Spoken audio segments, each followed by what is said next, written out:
The views expressed are solely those of the speaker and not necessarily those of Paltalk.com, AVM Software, or its advertisers.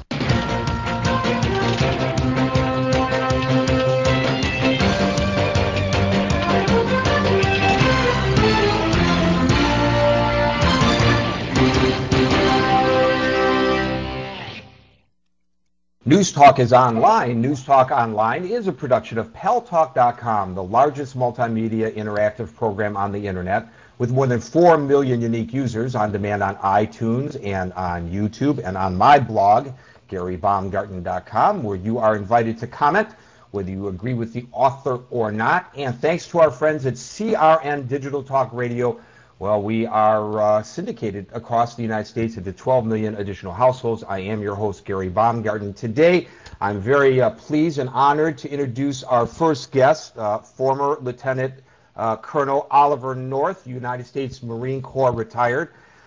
He has devoted more than 40 years of his life to the United States military. He was a member of the National Security Council staff and served as the United States government's counterterrorism coordinator from 1983 to 1986.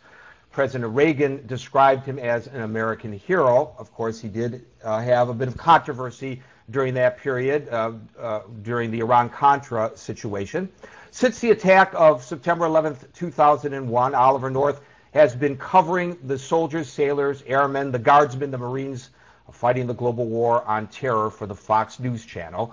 Now in his new book, American Heroes, which just was released, North, who is a New York Times best-selling author and host of War Stories, offers an inspiring first-hand account of the extraordinary men and women defending America against radical Islamic terror. He and his award-winning documentary team have made a dozen extended trips into Afghanistan, Iraq, and the Philippines, believe it or not, to cover United States and allied military units and personnel for the Fox News Channel. His extensive experience as a decorated military officer, counterterrorism expert, and documentary filmmaker embedded with American combat troops gives him a unique perspective on the enemy we face and the qualities of those who have volunteered to protect us. And I want to welcome you, Colonel North, to News Talk Online on Paltalk.com. I appreciate that, Gary. That's kind of you. Well, it's kind of you to join us. Now, the reason we reached out to you is because this weekend you're going to be in Livonia, Michigan, giving the keynote address for a fund that I support, and I try to get my viewers and listeners to support as well, the Fallen and Wounded Soldiers Fund, because I believe that we as a society and our government is not doing enough to help, whether we agree or disagree with the war effort. We have to support the people who volunteer and put their lives on the line for us, and I don't believe that we are doing enough for those who come back who are wounded either physically or psychologically as a result of being in the theater of war. Well, I have to agree with you. Quite frankly, we've never done enough for our veterans. I'm a member of the American Legion, the VFW, the Disabled American Veterans, the Order of the Purple Heart. And we have a long and unfortunate history, particularly once a war is over, but even now in the case of the midst of this war, of basically just turning our backs on these guys. And as you say, it is of particular concern for those who've been wounded, of which there's now been over 35,000 young Americans of the 1,200,000 that have served in this war, and not just Iraq, but Afghanistan and the Horn of Africa and the Persian Gulf. 1,200,000 have served, over 35,000 wounded, and as you said very accurately, not all of those wounds show. I wrote in this book at one point, for a long time I thought the solution to PTSD, post-traumatic stress disorder, was a size 10 in the backside.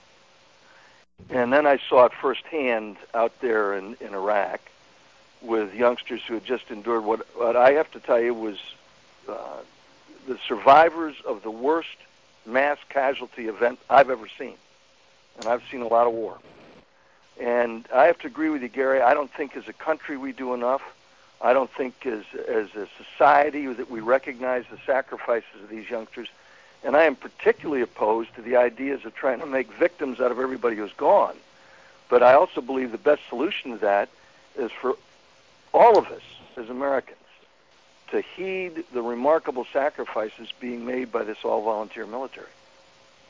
However, North, it is an all-volunteer military, and for that we have to thank the people, because this war has been going on for 5 years, this current incursion into Iraq, so when you're up for service, there's a chance that you're going to be, a pretty good chance that you're going to be put into harm's way, and yet on behalf of this country, people do that, but yet it seems to me that we keep extending the tours of people beyond what they agreed to and what our government agreed to put them through. And despite the fact that the Secretary of Defense has said that there would be no more extensions of tours, just this past week or earlier this week, we learned that the tours are being extended once again. As probably the one guy who's on the journalistic side of this now, who's close to the troops, I don't think there's anybody closer to the troops than you. What is your take on that? Well, the stop-loss program that was put in effect 3 years ago was originally intended to keep those with what they call a critical MOS. In other words, you're in a specialty that is needed by the service. And again, I'm not trying to be pedantic or legalistic about it, but of course in the fine print of all of the enlistment contracts and the officer contracts, there is a provision to extend people. And I've interviewed a lot of these guys, and some of them are very unhappy that they've been extended. Thankfully, that the length of tour has now been cut from 15 months to 12 months, effective in August. So the troops that go over there from now on won't have to stay as long. They'll be guaranteed a year at home, which is, I think, important, particularly when you think of some guys on a 60-month enlistment will have spent some 45 months at this war. That's astounding.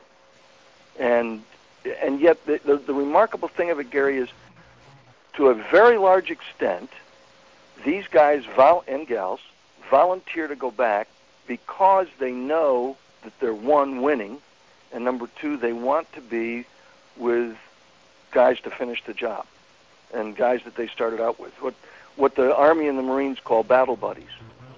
And so I was interviewing a young, corporal, United States Army, out there in the 3rd Infantry Division, who had just extended his tour and extended his enlistment to finish up until they rotated back home this summer.